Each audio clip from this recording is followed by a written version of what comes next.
Good day, and I love you. Welcome to the Daily Dose, your daily dose of well-being for May 11th, 2018. I'm Heather Peterson Lockhart, and I am the Chieftess, and I'm a well-being coach. Monday through Friday, I meditate on current events, today's astrology, quantum physics, and our biology. I put that together with my intuitive understanding of what's going on with humanity today, and I let you know what that looks like for us on the insides and on the outsides, and how we can best show up to take care of our minds, our bodies, and our spirits. And then I put some skin on it, and I let you know how these dynamics are presenting in my own life, and how I'm showing up to take care of me and mine on the daily, y'all. So, we rolling.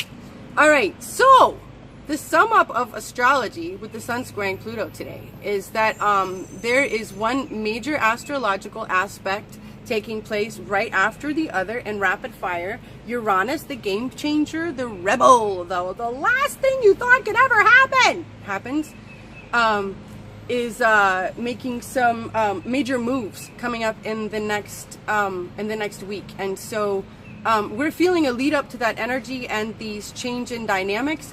And so that, with the fact that lots changing in the world today, you know, there's a lot of new information being presented. And so the ability for people to cognize that information, if they feel safe enough to greet that information and to accept that information and to process it, or just simply reject it because it's too much, overload, is a real deal for a lot of people today. So I have a lovely little story for you that just makes you feel good and is going to give you a mantra, and I guarantee you you're going to remember this story for the rest of your life, and it's going to change your game. So there's these two guys, they're buddies, they've been friends since they were little. I mean, they've just been pals, they go everywhere together, and they always have, you know, the same approach to life. The one is always concerned, and the one is just like, you know, this is good. Everything that happens is as it should be. It's all good. It's all good. So, I mean, like, back from the time that they were little, one time they're going to school, they're walking to school, and the one is, like, so upset because, you know, the dog really ate his homework, and he's like, I have to go to school and tell the teacher my dog ate my homework. This is horrendous. I can't believe my dog ate my homework. I can't believe I don't have my homework. And the friend is just saying, this is good, this is good. And he's like, it's not good. I have to go tell my teacher I don't have my homework. He's like, this is good. And they walk to school, and he just, you know, looks at his buddy and shakes his head and continues to get to class. He gets to class, and wouldn't you know, the teacher says, hey, I've decided to change gears, and so you don't have to turn in your paper today. I'm gonna switch it, so you don't need that paper. And so he didn't need the paper, and it ended up good. And then, you know, there was the time that they were on that tour bus, they were on that guided tour, and they missed the bus back. Well, actually, they didn't miss the bus, they just couldn't find their way back quickly enough to where they were supposed to be, the rendezvous point. So by the time they got there, the bus had left. And so-and-so says, this is good, as he always says. And homie says, you know, it's not good. What are we going to do now? We missed our bus. And literally, at that moment, Steven Tyler walked out of the little boutique that they were standing in front of. And while the one guy's smiling, saying, this is good, he looks at Steven Tyler looks at him, and he's like, do you guys need a ride? He's like, we do, actually. And Steven Tyler gave him a ride back to the rendezvous point. Right? That was good. That was really good.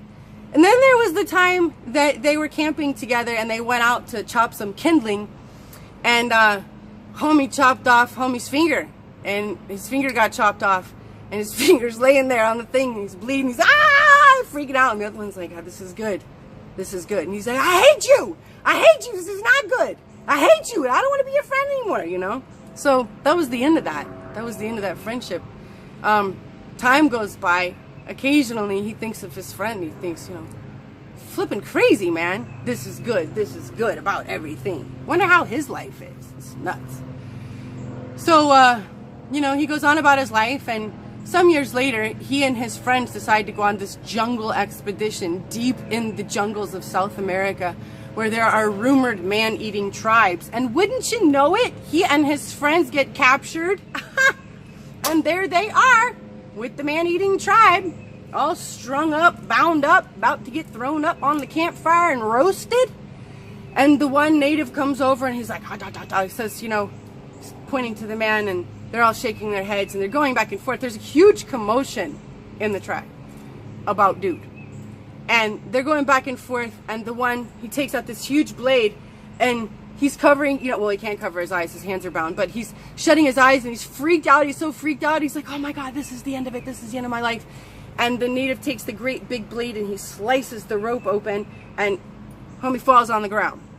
And they're like doing this to him, and they tell him to leave. And his friends are still strung up there. Runs out of the jungle. Come to find out, that man-eating tribe only believes in eating whole humans that are not disfigured or limbless, or anything's visibly wrong with them. That's not, I guess it's not a good meal. I mean, I don't know the ins and outs of it, but, you know, and he was thinking about, all of a sudden he thought about how his friend said, you know, this is good. It's always good. Might not look good right this second, but it's always good. It's always for your greater good. And then he realized, if his friend hadn't chopped off his finger that day, he just would have roasted alive. He just would have died. Would have died with his friends. And so that day, when it looked like the worst day ever, because he lost his finger, ended up being like the greatest blessing a few years later. And there's no way he would have known it ahead of time. But his friend, who was having a great life, knew to trust that all things are for his highest good. And so he simply says, this is good, no matter what happens. And he rolls with the punches. So today, whatever comes your way, greet it with, this is good. No matter what it looks like, no matter what it feels like in that moment, we can trust that the divine plan is always for our highest, for our liberation, our freedom, our joy of living. Sometimes we forget we're here to live a joyous life. It's a spiritual experience. We're spiritual creatures. It's not all humdrum labor. That's old news. So today, whatever comes your way, trust that it is for your highest good, no matter what it looks like, and just say, this is good. It's a complete reframe in how you process. It allows all the good to come in. It keeps an open flow of beautiful reception so you can receive all that is good. I love you. Thanks for your time today. And if you would like for me to take a look at what's going on in your life so that you and I can come up with solutions and get you back on the path where you accomplish your goals and you're living the life of your desires, I would love to help you see and allow you to feel how to get yourself back in that flow. Please go to www.thechieftess.com and purchase a connection consultation, and we will be working together. Gratefully so.